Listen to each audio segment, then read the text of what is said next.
Hello students, and welcome to Chemistry in the Body. This is the second chemistry course that you're going to take with Minnesota Online High School. It's important that you took chemistry and technology prior to taking this class because I have it set up to where the information that you learn in chemistry and technology is the basis that we will build upon in this class. So if you have not taken chemistry and technology with me, make sure that you let me know as soon as possible because I'm going to need to get your schedule shifted around a little bit. Other than that, when we talk about chemistry in the body, a lot of times students expect this class to be a little more challenging. And while we do have the focus on the body, I can't go super in depth with a lot of physiology because not every student has taken that background information. What we will focus on is how chemistry applies in terms of like nutrition. So minerals, vitamins, what are those when it comes to chemistry and why does our body need them? We'll also talk about the difference between natural and synthetic vitamins. Is there a difference?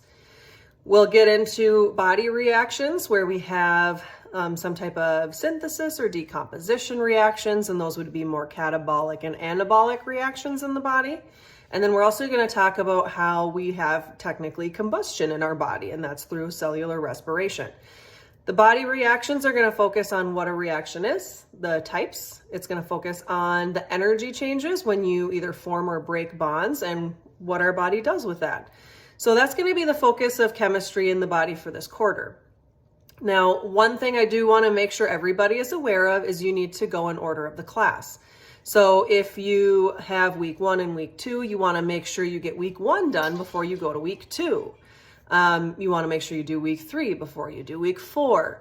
And the reason why I have it set up that way is because there are certain project pieces or lab pieces where we'll do one part of the lab in week 3, and then we'll do the second part in week 4, and then we'll do calculations in week 5.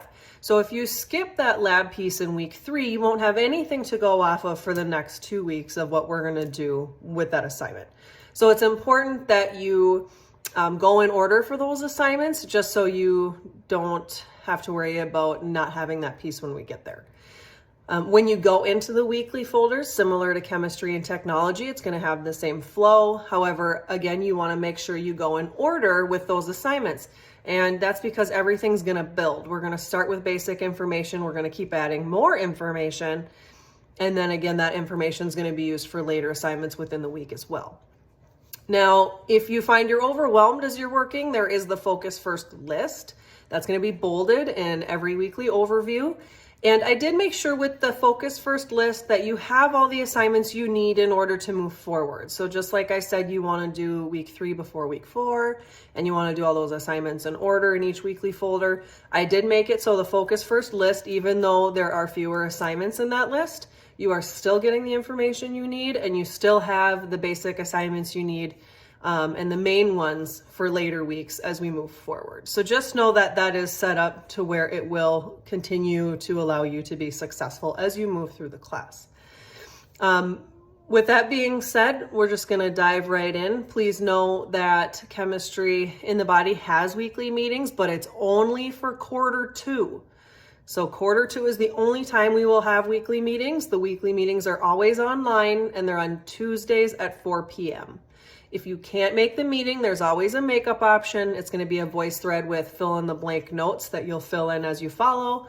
And the notes go off of the slides as well as what I say. So that way you can get all that information and you would submit those notes for points that way.